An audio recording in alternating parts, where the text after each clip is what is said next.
given that roster crunch is coming? Actually, I'm not nervous. No, I'm enjoying every day here and trying to do the best. How have you felt about your camp so far? Feeling actually good. Feel good. Playing every day here. It's fun to play hockey. Do you feel that you've done everything you can to make the team, Denis, at this point? I feel I played good. I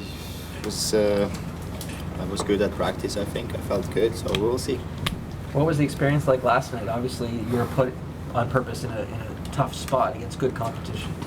It was actually there was a good team, right? And it was fun to play against them. And it was a good game. The fact you've been through this process before, does it make you a little bit more comfortable, with where you stand right now, with the roster and all that? Yeah, I did it before in Florida, right, a couple times, and how I said, I'm not nervous. I'm just taking day by day. What stands out to you about Nick? You've been getting a chance to play with him, Robertson. Sorry? What stands out to you about Robertson? He's a good player. I like to play with him. He's fast. He makes plays. I like it. You said you kind of reminded him a bit. Do you see the similar skill sets a bit? Us both similar? Yeah. No. Yeah. Maybe, I don't know. You can say it better. Yeah, from the outside. Okay. I think it's huge. It's something I wanted. I'm glad that everything's progressed the way it has, and we're able to get one in before the season starts. What can you get at it tonight, Jake?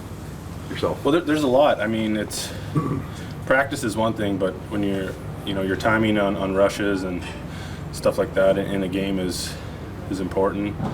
Plays under pressure, stuff like that. Reads, knowing what to do with the puck before you get it. Sometimes, like all those in practice, sometimes everything's like so structured where you kind of know what you're doing. And, right. and this is, it's you have to read and you have to adapt to situations, and some of those things you just don't get in practice. So it'd be nice to get a little taste of that before. Under normal circumstances, how long would it take you? How many games would you prefer to have here? Right? Yeah, it's changed. Before I would have thought more, to be honest. And then what was it, a few years ago, we had camp was short, right? So we had like 2 games, and then we still felt decently well. So it's changed a little bit, I think, in recent years. How encouraged is the group to see John working his way back and getting that ice time? Yeah, it's nice. Anytime, you get a guy like John back or your captain back, working and getting close, it's exciting for the group to, try and be as close as a full lineup as we can get. So it'll be nice. You and Justin had a good run a couple of years ago last season, maybe not as smooth as you would have liked. So what's the key for you guys getting back together? Yeah, we just got to get back to what makes us good. Being hard and physical and shutting down plays and moving the puck and letting the rest of the guys do the skill work. Hey, Jake, Sheldon has referenced your play in the playoffs last year as being that Muzzin that we know. What was the difference for you, do you think, and how can you carry that forward? Well, I don't know. You want to play your best hockey in the playoffs, and during the season, what have you. There's ups and downs, and it's a long season, and I think you just get back to having fun. I was putting a lot of pressure on myself last year to be the perfect player, and that's impossible. So get back to having fun and enjoying the group and enjoying the team that we have here, and my play usually flourishes from that. Where do you think that pressure came from last year? Myself. But why?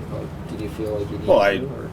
I felt like we had a really good group, and I wanted to be, the best version of myself. And sometimes you put too much pressure on yourself, and it's not easy. I mean, it's a tough league. It's a lot of games, and sometimes you can get a little lost and a little confused at what really makes you a good player, and so.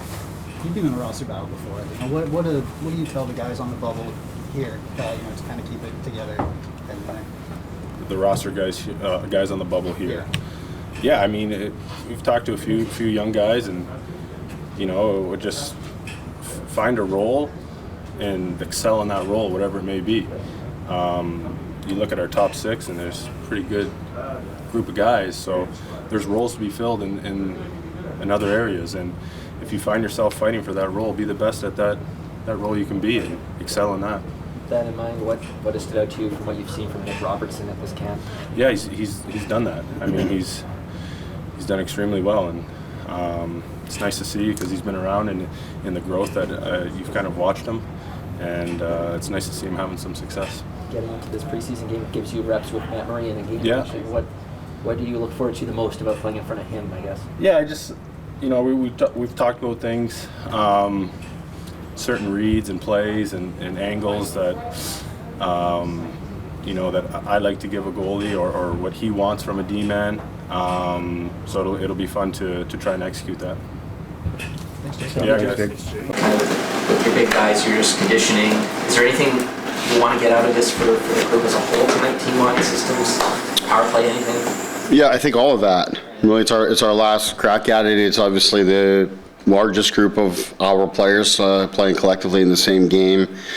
So I think you're wanting to, sort of get a feel for the flow of the bench, and it's not going to be quite the same as the regular season, obviously, but you still want to get a flow for it in terms of power play and penalty kill and, how the bench flows, in different situations, O-zone face-offs, D-zone face-offs.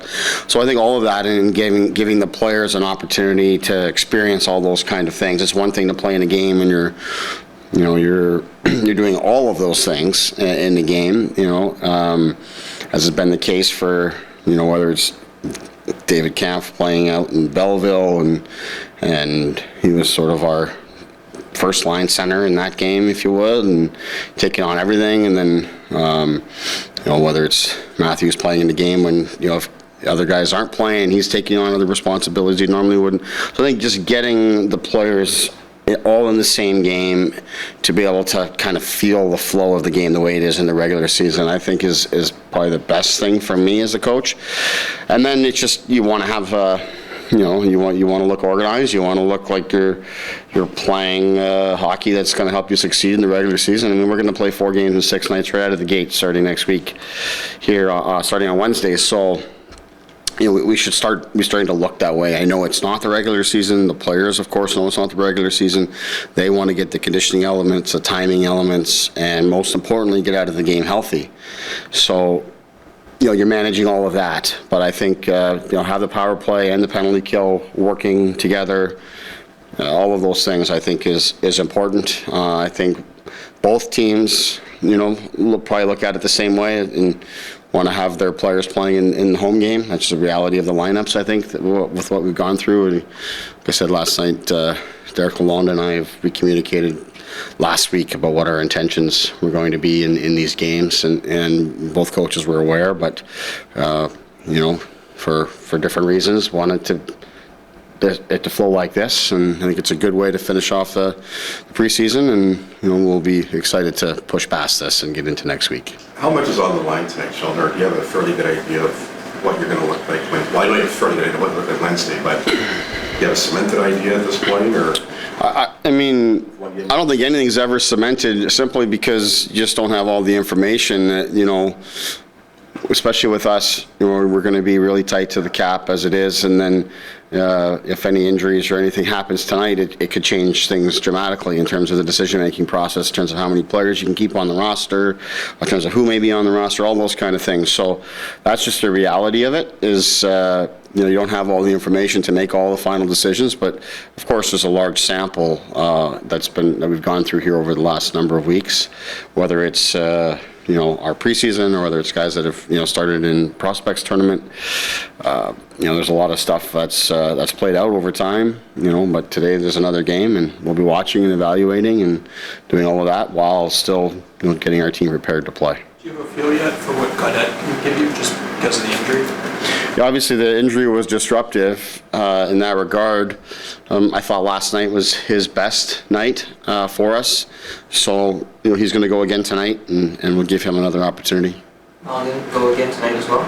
Malgin will go again tonight. So the guys who won't play tonight that were on that roster were Kral and Mete on the back end. Mete's on the ice now and does appear like he's doing pretty well and still out there. But on forward, Robertson and Holmberg won't play tonight.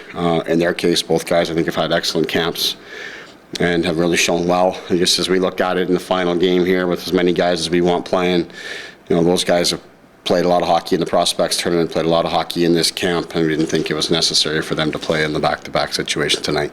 Jake was just saying that he said last year he was basically too hard on himself. How does he get back to being that guy that you know, the guy that you referenced in the playoffs?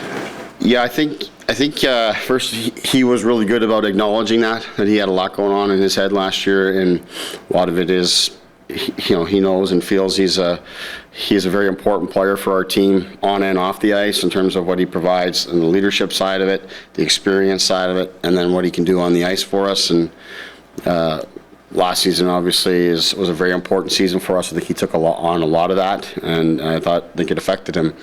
I think he came back, come playoff time with a much clearer head, really focused on just, controlling what he can control and doing his thing on the ice, and we saw the results. So I think that's, it appears to me that Muzz is in a really good headspace that way. We'll get him in a game tonight, which I think will go a long way for not only preparing him to play next week, but also just giving him the peace of mind that his body feels good and that he's ready to play the season. So, we'll look forward to having him with the group tonight. Will Malgin and Gaudette just play with William in those spots? Yeah, correct, yes. With John Tavares inching toward the return, obviously, gradual progression every day.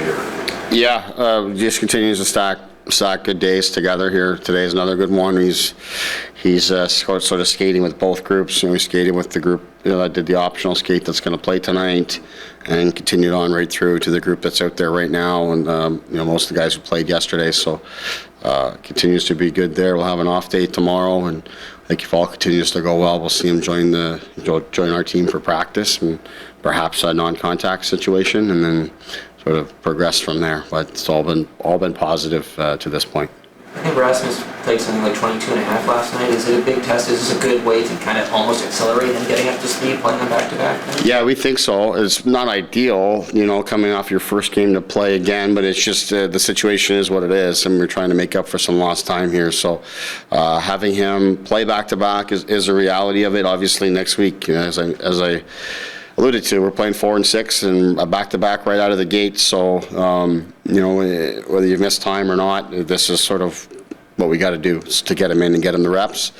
And at the same time, having him in the group, with our other 5 defensemen, once again, like I'm talking about in terms of the flow of the game and the feel for the game, it'd be a much different experience than what he had last night. So I think both of those experiences are important for him as he's adjusting to get back to playing. Sheldon, what would be the balance for a third liner? Would it be an absolute shutdown line, or would I assume it was some offense instead of like maybe a top 6 or top 9 type thing? Yeah, I mean, I don't know that we can, at this point, with the way we have things laid out, I don't know that third line, fourth line, I don't know how we would want to label it. I don't know if we would label it that way, but I think the way we have it set up is we've got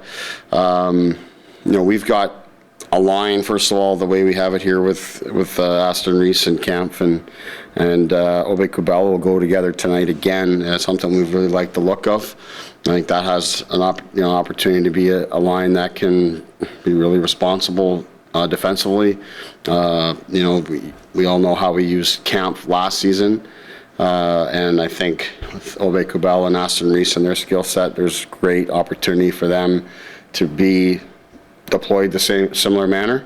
And then I think the Kerfoot group with Yarncroc and Engvall as it's going to go tonight, I think that's a group, again, I could put them on the ice against anybody on the other team and I wouldn't worry about it, but I do think there's good offensive potential there. So I think that is sort of where our group may differ from what we've looked like in the past. So we're excited to see how that plays out here. Obviously, John's health is a big factor here, and everybody else remaining healthy through today.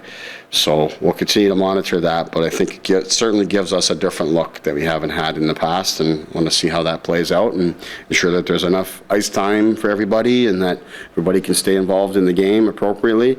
But in terms of the depth, I feel as good as I felt about our group that way. And that includes some of the guys that aren't even going to start the season with us. We've seen the level of competition that we've had through camp and the performance of our team last night in Detroit. There's a lot of guys that performed well against an NHL opponent, yesterday. We've had a lot of people that we feel confident in their ability to play in NHL games for us. Given that depth, and it's probably an obvious question, but how much is the cap going to play into decisions, and is it going to be more of a factor this year than perhaps last year? I don't know if it'll be any more. We were pretty tight last year as well. Tight every year it seems, since it's remained flat, and that seems to be the consistency around the league, that that's the case. I know a lot of teams have different times have played short bodies and things of that nature, but yeah, it's a factor, no doubt. I mean, I've been in some meetings that I left pretty confused about a lot of the factors that are at play outside of just the actual evaluation of the players. So it is, without a doubt, it's a factor, and injuries as well play a role, both in, you know, obviously who's in and who's out and what opportunity there is, but each injury affects the cap as well. So, you know, we'll see where we're at the end of the day today, and through our off day tomorrow, and you know, Kyle will make the decisions, and off we go. Thanks, Coach. Thanks, Sheldon. Yep.